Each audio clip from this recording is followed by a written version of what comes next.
जब हमने उनके इसमें 6 तैयारे गिराए। अहम चीज़ ये भी है कि जिस तरीके से पाकिस्तान ने आज वाज़ेह किया है कि पाकिस्तान जवाब देगा, ऐसे में एक बार फिर अमेरिका की जानिब से कहा गया कि दोनों ममालिक जो हैं वो बातचीत से इस मामले को हल करें। आप समझते हैं कि ऐसे वक्त में वापस से अमेरिका का इंटरवेन करना और कहना कि तहम्मुल का मुज़ाहरा करें और रात गए देर में फिर भारत की जानिब से प्रोपेगेंडा करना और कहना कि पाकिस्तान ने एक बार फिर हमला किया और उसका कोई सबूत नहीं दिया, पूरे भारतीय मीडिया इस वक्त जो है वो एक प्रोपेगेंडे में लगा हुआ है, इस बयान को आप कैसे देखते हैं अमेरिका के? क्या कोई इस मामले को हल करने में होगा या पाकिस्तान की जानिब से लाजमी जवाब दिया जाएगा?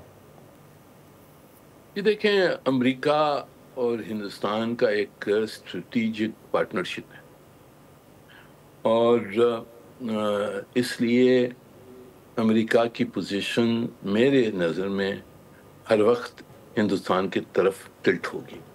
वो एक इक्वी डिस्टेंस पोजीशन मेरे ख्याल में वो नहीं ले सकते हैं, क्योंकि उनकी पार्टनरशिप है हिंदुस्तान के साथ। हमने ये समझना चाहिए। दैट डजंट मीन कि हम उनसे बातचीत ना करें या उनकी अगर वो मीडिएट करना चाहते हैं तो हम उससे इनकार करें, नहीं।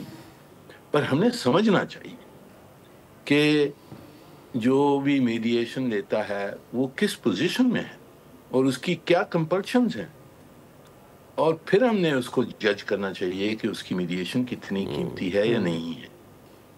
तो मैं ये कहता हूँ हमने एक ऑब्जेक्टिव और रैशनल असेसमेंट करके फिर फैसले करने हैं कि हम क्या करेंगे। हमारे पास ऑप्शंस हैं, बिल्कुल हम बिल्कुल we are entitled to respond to the Indian aggression. Absolutely. Subscribe करें और बेल दबाएं ताकि कोई खबर रह न जाए।